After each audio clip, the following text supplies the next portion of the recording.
ಜಿಲ್ಲಾ ಉಸ್ತುವಾರಿ ಸಚಿವರೇ, ಆರೋಗ್ಯ ಸಚಿವರೇ, ಶಾಸಕರೇ ಒಮ್ಮೆ ವಿಮ್ಸ್ ಆಸ್ಪತ್ರೆಯ ಕಡೆ ಒಮ್ಮೆ ತಿರುಗಿ ನೋಡಿ, ಏಕೆಂದರೆ ಇಲ್ಲಿಯ ನಿರ್ದೇಶಕರು ಏನ್ ಮಾಡ್ತಿದ್ದಾರಂತ ಗೊತ್ತಾಗುತ್ತೆ. ಹೌದು ವೀಕ್ಷಕರೇ, ಬಳ್ಳಾರಿ ನಗರದ ವಿಮ್ಸ್ ಆಸ್ಪತ್ರೆಯ ಸಭಾಂಗಣದ ಪಕ್ಕದಲ್ಲಿರುವ ನೂತನ ಕಟ್ಟಡಕ್ಕೆ ಕ್ರಷರ್ ಅನ್ನು ಸ್ಥಾಪಿಸಿ ಜನಜಂಗುಳಿ ಜನನಿಬಿಡ ಪ್ರದೇಶದಲ್ಲಿ ಧೂಳು ಮಾಡಿ ಕಟ್ಟಡ ನಿರ್ಮಾಣ ಕಾರ್ಯ ನಡೆಯುತ್ತಿರುವ ದೃಶ್ಯ ನೋಡಿ. ಇದು ಯಾವುದೋ ಹಿಮಾಚಲ ಪ್ರದೇಶ ಮಂಜು ಅಲ್ಲ, ಸಾರ್ವಜನಿಕ ಆಸ್ಪತ್ರೆ ಪಕ್ಕದಲ್ಲಿ, ವಿಶೇಷವಾಗಿ ಬಳ್ಳಾರಿ ವಿಮ್ಸ್ ಆಸ್ಪತ್ರೆಯಲ್ಲಿ ಇಲ್ಲಿ ನೂರಾರು ರೋಗಿಗಳು ಇರುವ ಸ್ಥಳ. ಇದರ ಸುತ್ತಮುತ್ತಲೂ ಖಾಸಗಿ ಆಸ್ಪತ್ರೆಗಳು ಮತ್ತು ರೋಗಿಗಳಿಗೆ ಬೇಕಾಗುವ ಉಪಹಾರ ಹೋಟೆಲ್ಗಳು, ಔಷಧಿ ಅಂಗಡಿಗಳು ಇದ್ದು ಆರೋಗ್ಯ ಕಾಪಾಡುವ ಸ್ಥಳದಲ್ಲಿ ಆರೋಗ್ಯವನ್ನ ಹಾಳು ಮಾಡುವ ಕಾರ್ಯ ನಡೆಯುತ್ತಿರುವುದು ನಿಜಕ್ಕೂ ಬೇಸರದ ಸಂಗತಿಯಾಗಿದೆ. ಸಂಬಂಧಿಸಿದ ಅಧಿಕಾರಿಗಳು ಆದಷ್ಟು ಬೇಗನೆ ಜನಸಾಮಾನ್ಯರ ಆರೋಗ್ಯ ಹಾಳು ಮಾಡುವ ಕಾರ್ಯವನ್ನ ನಿಲ್ಲಿಸಿ ಕ್ರಷರ್ ಅನ್ನು ಬೇರೆ ಕಡೆ ಸ್ಥಾಪಿಸಿ ಕೆಲಸ ಕಾರ್ಯ ಮಾಡಿ ಪರ್ಯಾಯ ವ್ಯವಸ್ಥೆ ಮಾಡಿಕೊಂಡು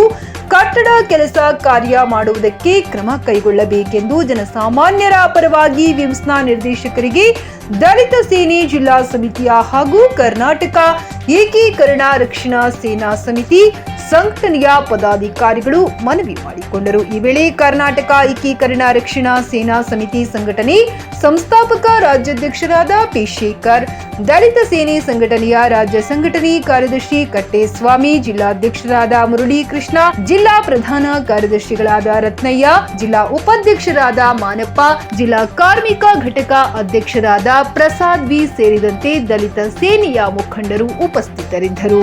ಬ್ಯೂರೋ ರಿಪೋರ್ಟ್ ಅಸ್ಲಾಂ ಭಾಷಾ, ನ್ಯೂಸ್ 24 ಕನ್ನಡ, ಬಳ್ಳಾರಿ. ನನ್ನ ಹೆಸರು ಕಟ್ಟೇಸ್ವಾಮಿ ಅಂತ, ದಲಿತ ಸೇನಾ ರಾಜ್ಯ ಸಂಘಟನಾ ಕಾರ್ಯದರ್ಶಿಯಾಗಿ ಕೆಲಸ ಮಾಡ್ತಿದ್ದೀನಿ. ಈಗಾಗಲೇ ಸುಮಾರು ದಿನಗಳಿಂದ ಏನು ನಮ್ಮ ವಿಮ್ಸ್ ಸಭಾಂಗಣದ ಪಕ್ಕದಲ್ಲಿ ಒಂದು ಕಟ್ಟಡ ಕಾರ್ಯ ನಡೀತಾ ಇದೆ. ಅದು ವಿಮ್ಸ್ ಆಸ್ಪತ್ರೆಯ ಒಂದು ಭಾಗ.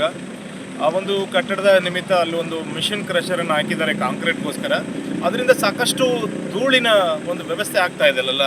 ಯಾಕಂದರೆ ಅಲ್ಲಿ ಜನ, ಆ ಕಾಂಪೌಂಡ್ ಪಕ್ಕದಲ್ಲಿ ಜನದಟ್ಟಣೆಯಾಗಿ ನಿರಂತರವಾಗಿ ಜನ ಸಂಚಾರ ಮಾಡುವಂಥ ಸ್ಥಳ, ಮಕ್ಕಳು ಶಾಲಾ ಕಾಲೇಜುಗಳು ಹೋಗುವಂಥ ಸ್ಥಳ, ಆಮೇಲೆ ರೋಗಿಗಳಿರುವಂಥ ಸ್ಥಳ. ವಿಶೇಷವಾಗಿ ಅಲ್ಲಿ ಸುತ್ತಮುತ್ತ ಕೂಡ ಬೇರೆ ಬೇರೆ ಪ್ರೈವೇಟ್ ಹಾಸ್ಪಿಟಲ್ಸ್ಗಳಿದ್ದಾವೆ. ಆಮೇಲೆ ಈ ರೋಗಿಗಳಿಗೆ ಬೇಕಾದಂಥ ಉಪಹಾರ ಏನು ಹೋಟೆಲ್ಗಳಿದ್ದಾವೆ.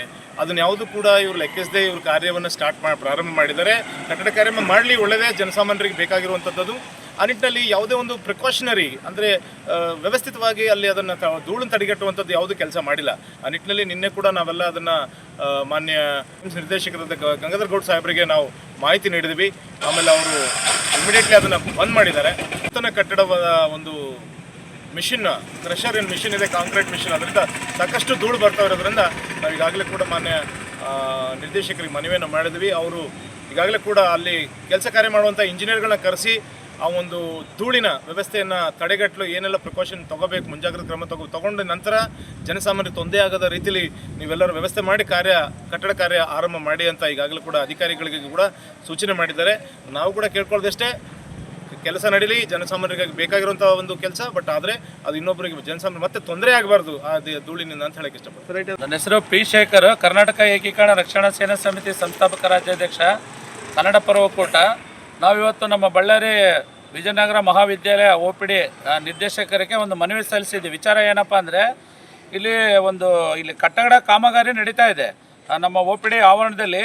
ಆ ಕಟ್ಟಡ ಕಾಮಗಾರಿ ನಡೆಯೋ ಸಂದರ್ಭದಲ್ಲಿ ಇವರು ಇಂಜಿನಿಯರ್ಸು ಮತ್ತು ಕಾಮಗಾರಿ ಕೆಲಸ ಮಾಡ್ತಕ್ಕಂಥವ್ರು ಅಲ್ಲಿ ಒಂದು ಬಿಂಚು ಮಿಕ್ಸರನ್ನ ಇಟ್ಟಾರ. ಅದೇನಾಗುತ್ತಪ್ಪ ಅಂತಂದರೆ ಒಂದು ಕ್ರಷರ್ ಥರ ಭಾಸವಾಗುತ್ತೆ.